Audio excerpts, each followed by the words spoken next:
Hey, what's up YouTube? Saf here on Super Saf TV. So a couple of weeks ago I did a video for what to expect from the Samsung Galaxy S5, and following on from that there was lots of requests for a similar video for the iPhone 6. Now, although it is pretty early for the iPhone 6, there's still lots of rumors about out there. So I thought once again I'll compact those into a short video to give you guys a better idea of what to expect from the iPhone 6. So without any further ado, do hit that thumbs up button and let's get straight to it. Now, starting off with the screen size, there's lots of rumors going about that we are going to be seeing a larger screen iPhone, looking at roughly about 4.7 inches. And although Apple have usually stuck to a smaller size screen for better usage with one hand, there's lots of competition coming from Android. And right now, if you're an iPhone user who wants a larger screen smartphone, you have no choice but to go over onto Android or Windows Phone or something like that, because there are no options of larger screen smartphones on the iPhone side. So it actually makes a lot of sense for Apple to go for a larger screen size. Now, Apple have been critical for larger screen smartphones, but then again they were also critical for smaller size tablets. And now we've got the iPad mini, which is in some cases more popular than the full-size iPad. There's also rumors of a larger phablet size iPhone, so looking at 5.5 inches. Now this would compete with the likes of the Note 3. This is looking less likely, but it's also a possibility. There is a big market out there for phablet-sized smartphones, and Apple will definitely benefit tapping into this market. Now, in terms of the material of the screen, there's lots of rumors going about that Apple are going to be using sapphire crystal for the material of the screen of the iPhone 6. Now, if this is the case, then you're going to have a very, very tough screen, and it's also going to be scratch resistant, so that would be great to see. Now, in terms of the resolution of the screen, if you've got a larger size screen, you're going to need more pixels to maintain that Retina display. So the first rumor is of a 720p screen, so that will be 1280 by 720. But on a 4.7 inch screen, that will be roughly about 312 ppi, which would be less than the iPhone 5S, which has 326 ppi. So this is possibly looking unlikely because it'd be a step back in terms of the pixel density. So another possibility is a 1080p display, so that's 1920 by 1080, and on a 4.7 inch screen that will give you roughly about 469 ppi. Now that's quite a lot of pixels, and Apple have said that anything above their Retina display is overkill and it'll be draining battery and not bringing that much benefit. So that's also looking a little bit unlikely.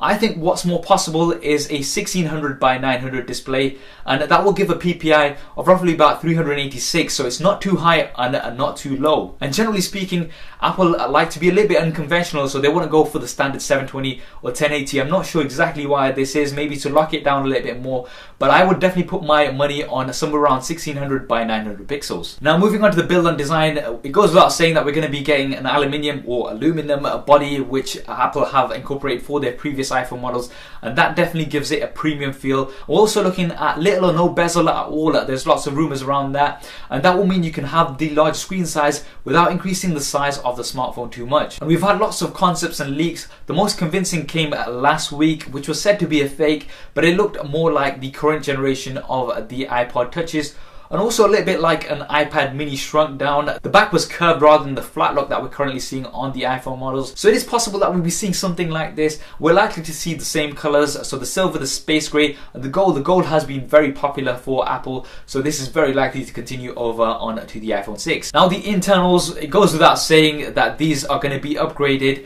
and being more faster. We're going to definitely see a 64-bit processor once again. From the A7, we're likely to go into the A8 processor, and traditionally we see a dual-core processor on the iPhone, but we're likely to see a quad-core possibly as well. They may still stick to dual-core, but we may see a quad-core processor on there. In terms of RAM, we're looking at 2GB of RAM. Traditionally we've had 1GB, so really pushing on the multitasking side, 2GB of RAM would definitely be beneficial. The different storage versions available, we're going to be looking at the standard 16, 32 and 64GB variants, but we may also see 128GB. There was lots of hope for an iPhone 5S with 128GB, but we're very likely to see this on the iPhone 6. No expandable storage, that goes without saying as well. Now, the camera, this is quite interesting.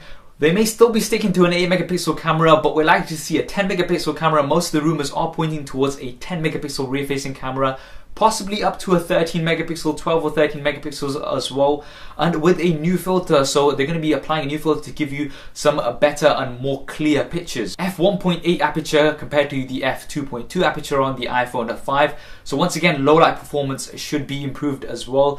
The dual LED flash is definitely going to be continued over because it has been very successful. Maybe some tweaks and some improvements on that side of things as well. Optical image stabilization also seems very likely. We've seen this a lot on the competition, so having this on the iPhone 6 would definitely be very likely. And in terms of the video now, one of the things that I loved about the iPhone 5S is 720p at 120 frames a second. Slow motion, which was absolutely great. The only problem with it was that it's 120 frames a second at 720p, not 1080p. So 1080p slow motion might be a possibility, as well as 720p at possibly a higher frame rate as well. And 4K we might also see, because a lot of the competition from Samsung's side are allowing 4K recording on the smartphones, so this is also a possibility but not definite. Now the front facing camera, Apple have stuck to 1.2 megapixels at 720p for quite some time now, so we are most definitely going to see 1080p from the front facing camera. And there's also rumors that Sony will be developing a new module for the front facing camera, which is going to give you better selfies, and seeing how popular selfies are these days, this seems like a definite possibility that Apple will be looking to improve the front facing camera. 2.1 megapixels is what we'll most likely be looking at. Now the operating system, we're looking at iOS 8, so an upgrade to iOS 7. There's not much right now about what that's going to include and what new features that's going to include, but you can definitely expect to see a similar flat sort of look which they've incorporated with iOS 7. Now if the body is larger of the iPhone 6 compared to the iPhone 5S, there's also going to be more space for a larger battery. So you can expect somewhere around a 2000 to 2300 milliamp battery, which should definitely give you some more usage out of your iPhone 6. Non-removable as with all the other iPhone models. Now some of the additional features, we're definitely going to see a continuation of Touch ID, the fingerprint scanner. I really like this on the iPhone 5S. It's been implemented the best from any of the smartphones out there, and we're definitely going to see this carried over onto the iPhone 6, maybe with some little tweaks and advancements. Wireless charging is also another possibility, so that again would be very useful to charge a device wirelessly. A lot of competition from Android do have this, and there's also lots of other rumors going about, such as a flexible and curved screen, but that's definitely not going to happen, at least this time around. You're going to have to wait a little bit longer until those technologies are a little bit more mainstream. Now in terms of pricing, Apple are expected to keep the same pricing structure that they have with their previous devices, with a slight increase. Usually we see a slight increase year on year, roughly about £20 or $30 per handset. So a little bit of an increase is expected there. In terms of contract prices, we're expecting the standard flagship contract prices to apply. Now finally, the release date, I would expect somewhere around September, which would give it a year after the iPhone 5S. There are some rumors and reports of possibly a June release, which would be pretty early. Personally speaking, because the iPhone 5S is still very popular, if Apple were to release the iPhone 6 early, that would actually be a little bit negative from their side, I would think. So I would definitely expect them to stick to the contract cycle and release something roughly about September time. So there we have it, the rumor roundup on what to expect from the iPhone 6. What do you think of the iPhone 6? Are you looking forward to it? What are you looking forward to most of the iPhone 6? Do drop me a comment below and let me know your thoughts. As I did mention, this is quite an early rumor roundup of the iPhone 6, so some things may change. So what I might do is have an updated video later on down the line when we have some more reports. I hope you enjoyed this video and found it useful. If you did, as always, please do hit that thumbs up button for me. It really does help me out. And why not subscribe to the channel? I've got plenty more content coming up on here. Thanks for watching. This is Saf on Super Saf TV, and I'll see you next time. If you want to see more regular videos like this one, then be sure to hit the subscribe button, which will be below. If you're on a mobile device, it may be somewhere else. If you want to see my previous related video, then hit the link right here.